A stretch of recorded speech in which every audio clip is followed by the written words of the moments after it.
میرا خواب میرا بک کلب آج بھی خواب ہی ہے اور مضبوطی سے خواب کے مقام پہ قائم رہ رہا ہے۔ آنکھ تو کھل جاتی ہے مگر خواب نہیں ٹوٹتا، یا یہ کہو کہ میں دہرا کے اس کو زندہ رکھے ہوں۔ میرے لکھنے لکھانے کا کسی تاریخ یا کسی واقعات سے کوئی تعلق نہیں ہے۔ خواب کتنی دہائیوں پہ محیط ہے یہ تو یاد بھی نہیں۔ خواب کو تحریر ہونا شاید آج پہ مقدر ہوا، کوئی 72-73 سال پہلے کا ذکر ہے۔ ہم نے ایک زمین خریدی تھی، ہم نے نہیں ابا نے، اور کہا اس پہ کبھی مہلت ملی تو دیکھیں گے کیا بناتے ہیں۔ میں 5-7 سال کا تھا، میں نے کہا بک کلب۔ اس وقت تو مجھے لگا ہوگا کہ بہت سی کہانیوں کی کتابیں ہوں گی اور میں ہوں گا، بیٹھوں گا اور پڑھوں گا۔ شاید کہیں یہ بھی خیال آیا ہو کہ لکھوں گا، کچھ زیادہ یاد نہیں ہے۔ اسی میں بٹوارا ظہور پذیر ہوا۔ اس کے ساتھ اور کیا کیا ہوا، ہم پہ اور ہمسوں پہ کیا کیا گزری، یوں بھی کہا جا سکتا ہے ہم کس کس میں سے گزر گئے، اوپر والا ہی جانتا ہے یا جس پہ پڑی ہو۔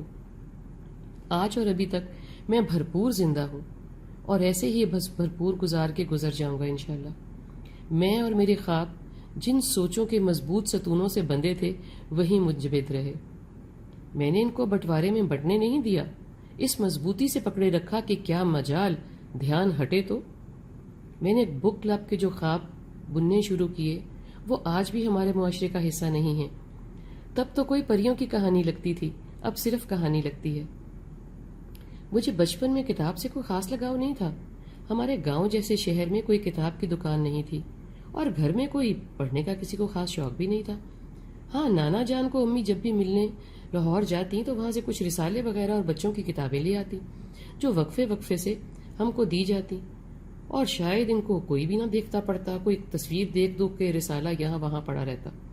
میں ضرور ایک ایک کہانی کو کئی مرتبہ پڑھتا اور ان کا جوڑ توڑ بھی کرتا۔ اس زمانے میں جب میں چھوٹا تھا اور آتش جوان تھا، سب بچے اسکول جاتے تھے، گھر آ کر اسکول سے ملا ہوا کام کرتے تھے، باغوں میں کھیلتے تھے، درختوں تلے بیٹھ کر باتیں کرتے تھے۔ میں انہی درختوں کے نیچے بیٹھ آسمان کو دیکھتا تھا، زمین کو ریتتا تھا اور خواب بنتا تھا۔ میں خواب بننے والا بچہ تھا۔ جب دن کے کاغذ پر رات کا پینٹ براش چل جاتا، سارے بہن بھائی سوتے، میں کہانیاں بنتا اور ان کہانیوں کے کرداروں سے خوابوں میں ملاقاتیں کرتا تھا۔ اخبار آتا تھا جو ابا جی اور منشی جی پڑھتے تھے اور پھر سے شام کو پڑھنے کے لیے سنبھال دیا جاتا کہ کوئی پھاڑی نہ دے۔ ہر سائز کا بچہ تو چھا گھر میں، اور اگلے دن شیشے صاف کرنے کے کام آتا تھا۔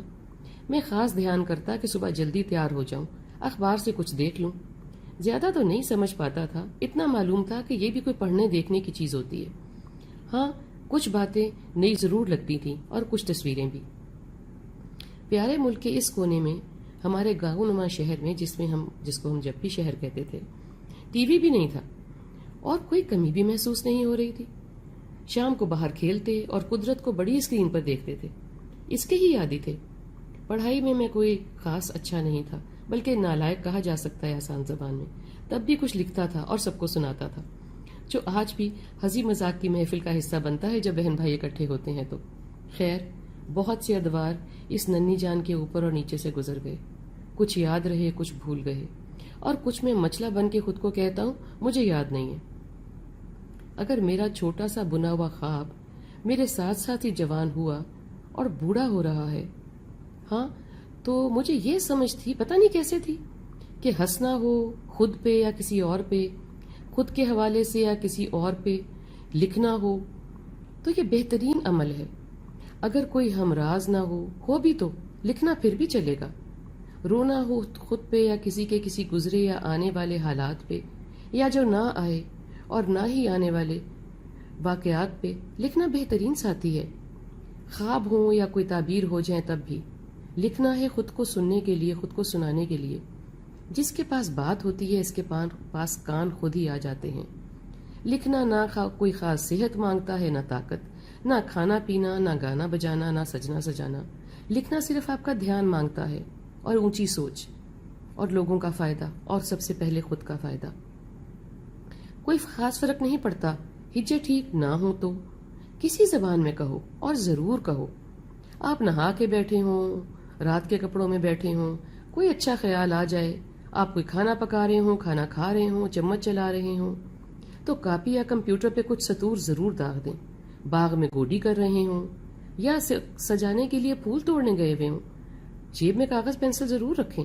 اچھا خیال ٹھنڈی ہوا کے جھونکے کی طرح ہوتا ہے، بلکہ ٹھنڈی ہوا کا جھونکا ہوتا ہے جو کہ نکل جاتا ہے نوٹ نہ کیا جائے تو۔ آپ اس جھونکے کے چھو جانے سے دیر تک محظوظ ہوتے رہتے ہیں، مگر اس کو کہیں نہیں پاتے۔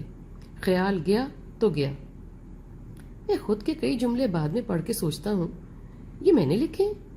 یوں ہی ایک خزانہ اکٹھا ہو رہا ہے، آپ کا بھی، میرا بھی، اس کا بھی، اس کا بھی، ہر لکھنے والے کا۔